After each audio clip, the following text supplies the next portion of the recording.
आपली वेबसाईट आहे ज्याच्यावरनं survey of इंडियाचा ऑफिशियल डेटा आपण डाउनलोड करू शकतो. त्याला कॉपी करून आपण एक्सप्लोरवर टाकूया आणि सर्वे ऑफ इंडियाचा बेस डेटा डाउनलोड करूया.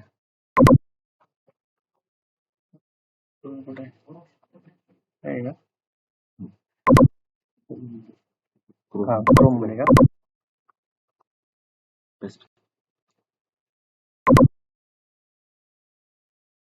तर ही सर्वे ऑफ इंडियाची ऑफिशियल वेबसाईट आहे. जो युजर आयडी पासवर्ड तुम्हाला फील्डवर दिला होता ज्याच्याने आपण आरटीके केलं होतं त्यातून आपण लॉग इन करूया. तुला माहिती आहे मला नाही ती फाईल असं खालची. हा ती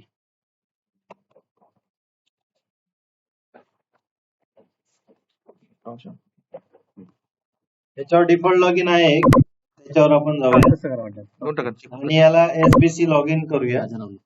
म्हणजे सर्वे ऑफ इंडियाचं लॉग इन झालंय. याच्यामध्ये डेटा डाउनलोड करण्यासाठी जाऊया आपण पोस्ट प्रोसेसिंग मध्ये. पोस्ट प्रोसेसिंग मध्ये रायनेक्स डेटा,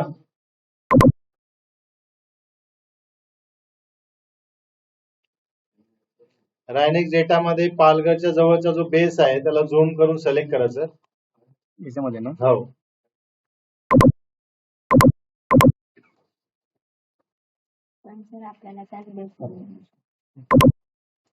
पालघर ना आपलं विरार.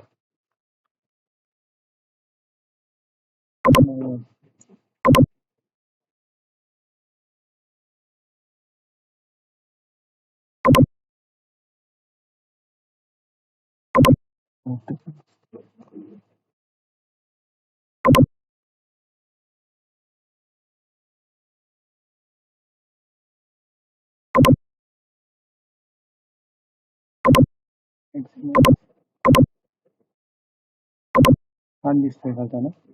हा पालघरचा बेस आहे. ठीक आहे. त्याला मी सिलेक्ट केलं. आता येल्लो झालाय. याचा अर्थ झाला की याच्यामध्ये काही जेव्हा तो ब्ल्यू असेल तेव्हा तो प्रॉपर वर्क करतोय. आता ज्या टाइमचा डेटा हवाय ज्या डेटचा हवाय तो इकडनं सिलेक्ट होईल. त्याला मी क्लिक करून कालची डेट सिलेक्ट करतो जसं 27 नोव्हेंबर आणि माझा जो सर्वे झाला होता तो 3 ते 6च्या दरम्यान झाला होता. तर मी स्टार्ट टाइम देतो 3 वाजेचा. ठीक आहे सर.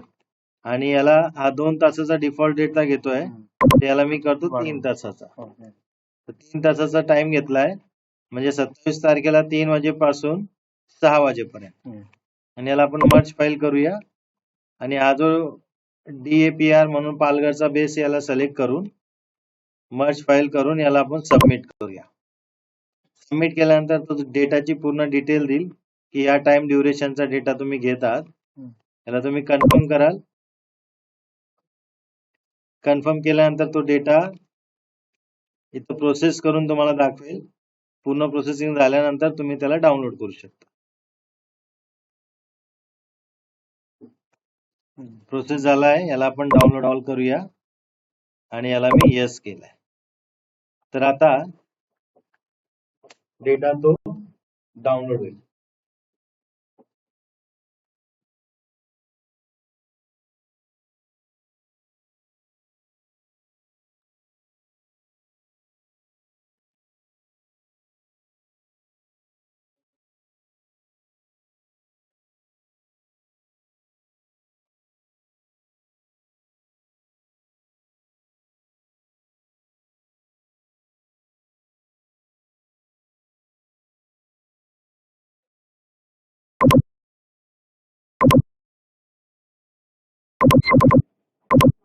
आता 80% डेटा डाउनलोड झालाय.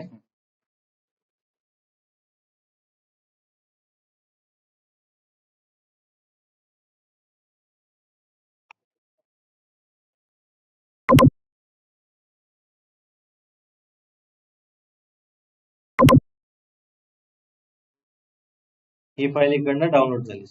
ठीक आहे. या फाईलला मी इकडनं कट करतो डाउनलोड फोल्डर मधनं आणि याला जिथं रोवरचा डेटा आपण ठेवलाय त्याच ठिकाणी एक बेसचा फोल्डर बनवून याला मी तिथे स्टोअर करतो. तर हा आपला रोवरचा डेटा आहे जो टॅबलेट मधनं घेतलाय T04 फाईल आणि याच्याच बाजूला एक नवीन फोल्डर बनवतोय त्याचं नाव देऊया बेस.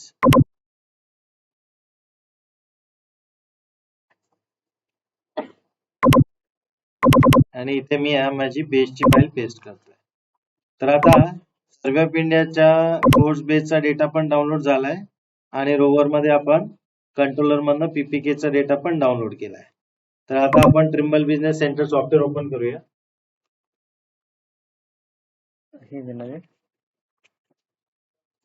हे का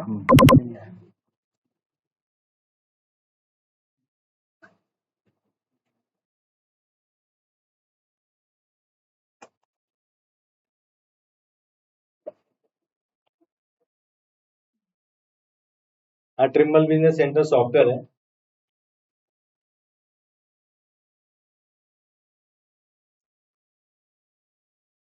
याला टीबीसी पण आपण म्हणतो.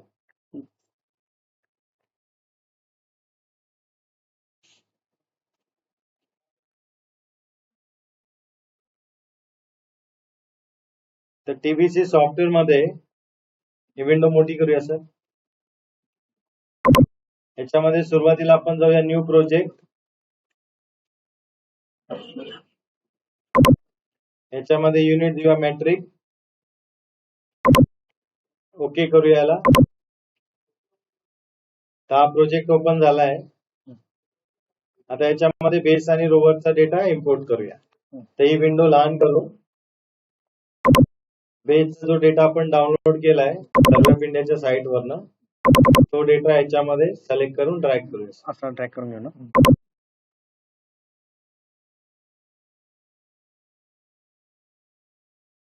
तरी ते कॉपी पेस्ट पण करता येईल ना. नाही एकदा ड्रॅग होईल याचा इम्पोर्ट किंवा ड्रॅग कॉपी पेस्ट नाही.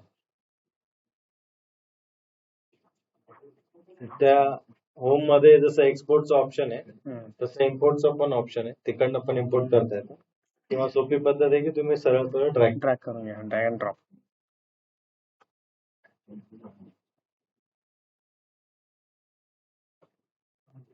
तर हा बेसचा डेटा आलाय. याच्यामध्ये तुम्हाला डेट, टाइम आणि ड्युरेशन दिसेल. तर याला ओके करूया. ओके करूया याला. प्रोजेक्शन नाही दिलं होतं म्हणून ती विंडो आली होती. ठीक आहे. तर आता रोबोटचा डेटा इम्पोर्ट करूया आणि मग प्रोजेक्शन देऊया.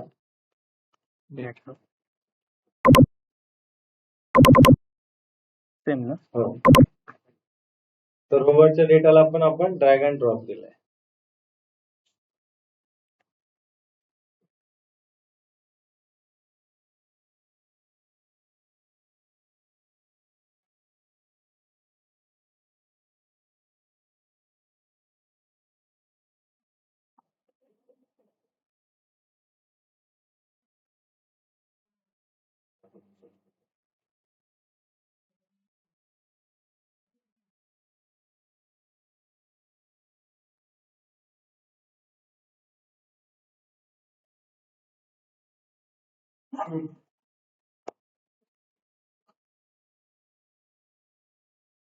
तरी 25 पॉइंटची डिटेल आली आहे. प्रत्येकाचं टाइम, डेट आणि ड्युरेशन तुम्हाला दिसेल.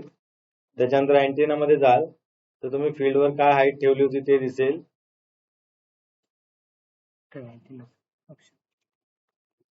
इथे अँटेना मध्ये तुम्हाला हाईट आणि त्याचं बॉटम ऑफ क्विक रिलीज ठेवले, कुठला जीपीएस वापरलाय ते दिसेल आणि रिसिव्हर मध्ये जीपीएस चा सिरियल नंबर आहे. तर या डेटाला पण आपण ओके करून इम्पोर्ट करूया. आता इथे बघाल तर तुम्हाला बेस आणि रोबोटच्या डेटाला प्रत्येकामध्ये लाईन बनली असं दिसेल. म्हणजे दोघांचा टाइम, ड्युरेशन सेम. एकाच टाइम मध्ये रोवर आणि बेसचा डेटा आपण घेतलाय. तर आता हा जो बेसचा पॉइंट आहे याला आपण कंट्रोल क्वालिटी करूया. त्यासाठी इथे प्रोजेक्ट एक्सप्लोरची विंडो तुम्हाला दिसेल. या विंडो मध्ये आपण जाऊया पॉइंट्स मध्ये आणि बेसचा जो नाव आहे जसं डीएपीआर याला क्लिक करून ग्लोबल पॉइंट मध्ये जाणार आणि इथे जे क्वेश्चन मार्क दिसते त्याला क्लिक करून आपण कंट्रोल क्वालिटी करणार. कंट्रोल क्वालिटीचा अर्थ हा झाला की या बेसच्या कॉर्डिनेटच्या रेफरन्सने किंवा याच्या डेटाच्या रेफरन्सने रोवरचा डेटा प्रोसेस व्हायला पाहिजे. लॅटिट्यूड आणि हाईटला गेला का आपण. हो, लॅटिट्यूड, लॉन्जिट्यूड आणि हाईटला केलाय. आता आपण याला प्रोजेक्शन देऊया. तर प्रोजेक्शन साठी आपण इथे जाणार प्रोजेक्ट सेटिंग मध्ये. प्रोजेक्ट सेटिंग मध्ये कोऑर्डिनेट सिस्टम, कोऑर्डिनेट सिस्टम मध्ये प्रोजेक्शन प्रोजेक्शन मध्ये आपण जाणार चेंज मध्ये. जर तुम्ही पहिल्यांदा इन्स्टॉल करत असाल तर ही लिस्ट येणार नाही रिसेंटची. त्यावेळेस तुम्हाला इथे कोऑर्डिनेट सिस्टम अँड झोन मध्ये जावं लागेल. इथे जसं आपण कंट्रोलर मध्ये सिलेक्ट केलं होतं वर्ल्ड वाईड UTM 43 नॉर्थ तुम्ही सिलेक्ट कराल. नेक्स्ट कराल. डेटा असेल WGS 1984 त्याला नेक्स्ट कराल आणि GOID मॉडेल असेल EGM 96 आणि सर्व्हे क्वालिटी तुम्ही इथे कराल आणि फिनिश करा. एकदा का तुम्ही ती सेटिंग दिली तिथे चेंज मध्ये रिसेंट लिस्ट मध्ये ती येते. नंतर तुम्ही एका याला डायरेक्ट सिलेक्ट करून पण घेऊ शकता. तर आता बेस आणि रोवरचा डेटा इम्पोर्ट झालाय. कंट्रोल क्वालिटी केल्यामुळे इथे ट्रायंगल पण दिसतोय. आता हा डेटा आपण प्रोसेस करूया. यासाठी आपण जाणार सर्वे मध्ये प्रोसेस बेसलाईन.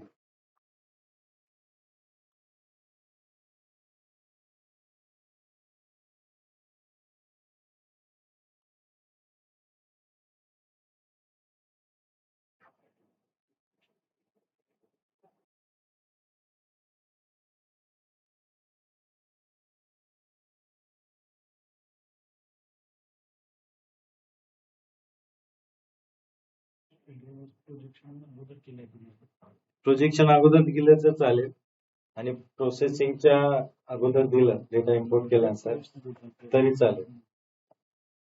तर इथे आता प्रत्येक पॉइंटचं प्रोसेसिंग झालंय बेसच्या रेफरन्सने. तर इथं बेस पासून 1 नंबर पॉइंट प्रोसेस झालाय. सोल्युशन याचा फिक्स दाखवत आहे आणि हॉरिझॉन्टल अॅक्युरेसी याची इथे दाखवण्यात आली आहे. व्हर्टिकल अॅक्युरेसी इथं दिसते आणि इथे त्याची लेंथ दिसते. Horizontal accuracy 11 mm, vertical accuracy 16 mm. याप्रमाणे प्रत्येक पॉइंटची इथे अॅक्युरेसी तुम्हाला दिसेल व्हर्टिकल हॉरिझॉन्टल मध्ये. याला तुम्ही सेव्ह कराल तर हा PPK चा डेटा आता तुमचा प्रोसेस झालेला आहे. आता या डेटाला आपण एक्सपोर्ट करूया. यासाठी आपण जाणार होम मध्ये एक्सपोर्ट आणि इथे एक्सपोर्ट करण्यासाठी कस्टम मध्ये तुम्ही जाल तर CSV मध्ये डेटा एक्सपोर्ट होईल. CAD टॅब मध्ये जाल तर DWG फॉर्मॅट मध्ये CAD फाईल एक्सपोर्ट होईल आणि JS मध्ये जाल तर KML फॉर्मॅट मध्ये डेटा एक्सपोर्ट होईल. तर आपण अगोदर कस्टम घेऊया. तर कस्टम मध्ये जाऊन आपण सिलेक्ट करणार point northing easting elevation code format आणि इथे क्लिक करून सिलेक्शन टॅब वरती मी हा पूर्ण डेटा सिलेक्ट करतो. तर 25 पॉइंट माझे सिलेक्ट झाले. त्यानंतर इथं फाईल नेम मध्ये मला पाथ द्यावा लागेल. तर या टॅबला क्लिक करून मी पाथ देऊ शकतो. तर इकडनं आपण जाऊया डेस्कटॉपला आणि इथे पालघर डेटाला सिलेक्ट करून मी इथे माझ्या डेटाला नाव देतो जसं डेटा फाईल किंवा माझ्या जॉबचं नाव असेल त्याप्रमाणे देईल. याला सेव्ह केलं. त्यानंतर एक्सपोर्ट केलं तर CSV फाईल एक्सपोर्ट होऊन जाईल. त्यानंतर CAD मध्ये गेल्यावर DWG एक्सपोर्टर सिलेक्ट करून इथे मी व्हर्जन सिलेक्ट केलं DWG फाईलचा. पाथ ऑलरेडी सेट आहे. डेटा ऑलरेडी सिलेक्ट केला आहे 25 पॉइंटचा. इथे एक्सपोर्ट केला तर DWG फाईल एक्सपोर्ट होईल. JS मध्ये जाल इथे तुम्हाला KML KMZ एक्सपोर्टवर सिलेक्ट करायचं आहे. डेटा सिलेक्ट आहे. पाथ डिफाईन केला आहे. इथे एक्सपोर्ट कराल तर तिसरी फाईल पण तुमची एक्सपोर्ट होऊन जाईल. इथं फोल्डर मध्ये बघाल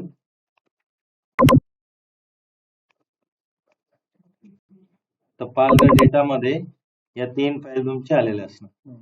तर इथे तुम्ही CSV DXAB फाईल आहे आणि KML ला क्लिक कराल तर त्याच लोकेशनला तुम्हाला तो दाखवेल.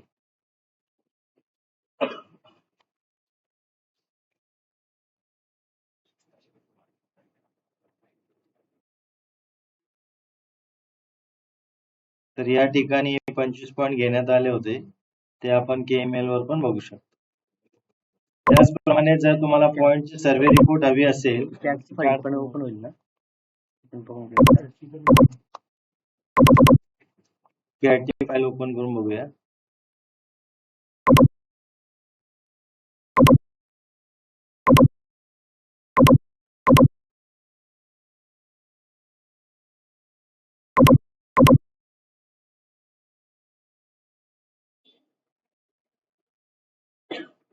ही तुमची CAD ची फाईल पण इथे. त्याचप्रमाणे समजा तुम्हाला याचे अॅक्युरेसीची रिपोर्ट हवी असेल तर तुम्ही त्या रिपोर्ट मध्ये जाल. रिपोर्ट मध्ये गेल्यानंतर प्रोसेस बेस लाईनला क्लिक कराल तर बेस पासून प्रत्येक पॉइंट काय अॅक्युरेसी मध्ये प्रोसेस झालाय, कुठल्या ड्युरेशन मध्ये तो डेटा घेतला गेलाय, कुठले कुठले सॅटेलाइट त्याला मिळालेत हे या रिपोर्ट मध्ये डिफाईन केलेलं असतं. जसं की आरटीके मध्ये आपण सर्वे रिपोर्ट बघितली तर या सॉफ्टवेअर मध्ये बेस लाईन प्रोसेसिंग रिपोर्ट असते.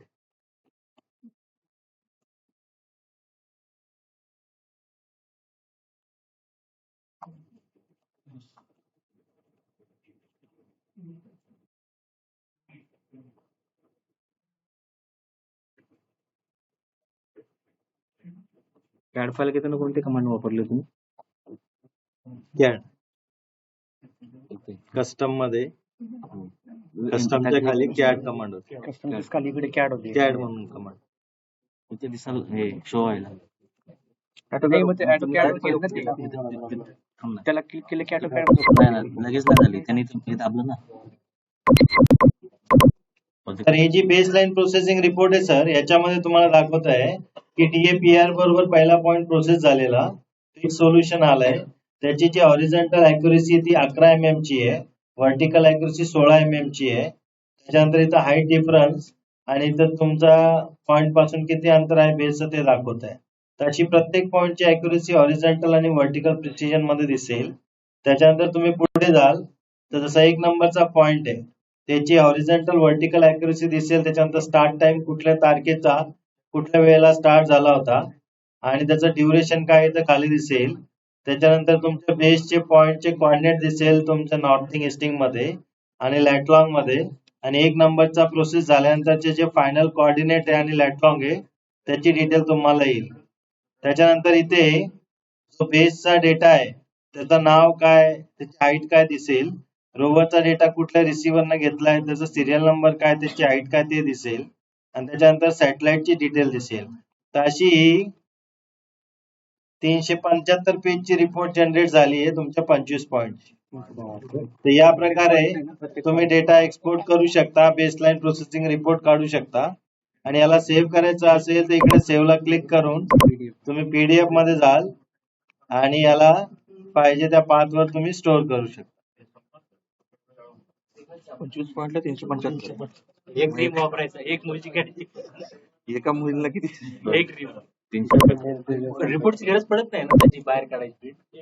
कोर्ट मॅटरला रिपोर्ट आपण ही रिपोर्ट सेव्ह करूया. तर पालघर डेटा मध्ये प्रोसेस बेसलाईन प्रोसेसिंग रिपोर्टला मी सेव्ह करतोय आणि या प्रोजेक्टला पण मी सेव्ह करतो.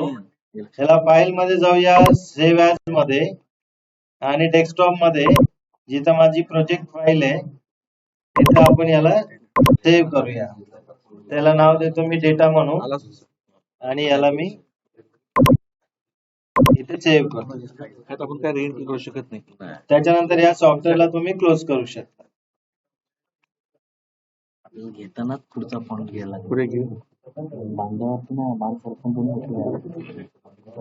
पॉइंट घ्यायचा. हा तरच सांगायचं काय काय म्हणायचं काय होणार नाही. पुढचे